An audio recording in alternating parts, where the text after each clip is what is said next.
கர்த்தர் ஆபிரகாமிடத்துல போயிட்டு நான் சோதோம் குமரா பட்டணத்தை அழிக்க போறேன்னு சொல்றாரு.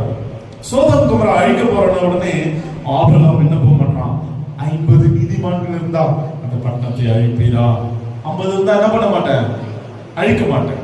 உடனே குறைகிறார், 40, 30, 20, இல்லையா 10, நீ குறைச்சிட்டு 10 நீதிமான்கள் கூட கர்த்தர் அழிக்க மாட்டேன்றார்.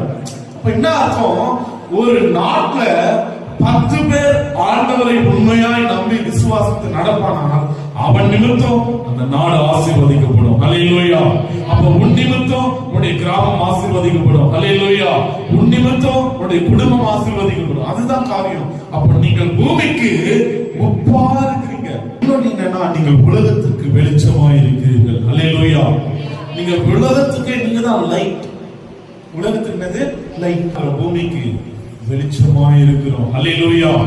நீங்க அதை முதல்ல விசுவாசிங்க, நம்புங்க. அப்ப என் குடும்பத்துக்கு நான் தான் சொல்லுவாங்கல்ல, என் குடும்ப குத்து விளக்கு அப்படின்னு சொல்லுவாங்க. மருமகள் இருந்தாலும் ஏதாச்சும் புதுசா திருமணம் ஆனாலும் இல்ல அவங்க பொண்ணையோ பார்த்து என் வீட்டுக்கே குத்து விளக்கு தான் பாரு. அல்லேலூயா.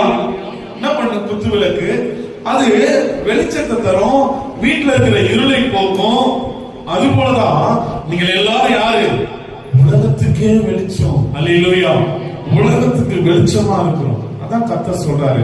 அதனால நீங்க விசுவாசிங்க, நம்புங்க, ஆண்டவரோடு இருங்க. ஆண்டவர் நம்மை உயர்த்துகிற தேவனாய்